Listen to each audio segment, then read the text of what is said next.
Super താരങ്ങളുടെ അച്ചാരം വാങ്ങിച്ചുകൊണ്ട് തൊഴിലാളി സംഘടനയെ എത്ര ക്ലാസിക് ആയിട്ടാണ് തകർത്തത്. ഉണ്ണികൃഷ്ണനെതിരെ വിനയൻ.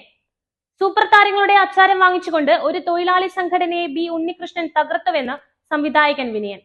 ഹേമ കമ്മിറ്റി പുറത്തു വന്ന റിപ്പോർട്ടിന്റെ 137 മുതൽ 141 വരെയുള്ള ഭാഗങ്ങളിൽ സൂപ്പർ താരങ്ങളുടെ അച്ചാരം വാങ്ങിച്ചുകൊണ്ട് ഒരു തൊഴിലാളി സംഘടനയെ എത്ര ക്ലാസിക് ആയിട്ടാണ് 2008 തകർത്തതെന്ന് പറയുന്നുണ്ടെന്ന് സോഷ്യൽ മീഡിയ പോസ്റ്റിൽ വിനയൻ കുറിച്ചു.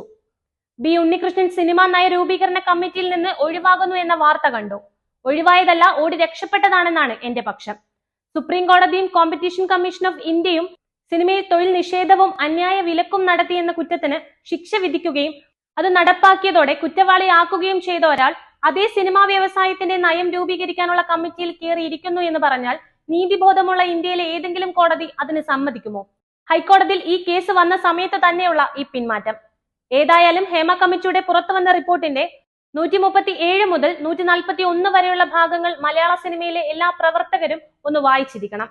സൂപ്പർ താരങ്ങളുടെ അച്ചാരം വാങ്ങിച്ചുകൊണ്ട് ഒരു തൊഴിൽ സംഘടനയെ എത്ര ക്ലാസിക് ആയിട്ടാണ് 2008 തകർത്തതെന്ന് അതിൽ പറയുന്നുണ്ട്.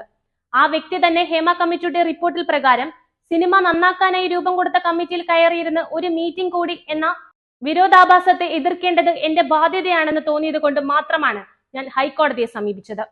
ഇത്തരം ചെറിയ കാര്യങ്ങളിലൊക്കെ ബഹുമാന്യനായ സാംസ്കാരിക മന്ത്രിയെ ഇനിയും ബുദ്ധിമുട്ടിക്കേണ്ട എന്നും കരുതി.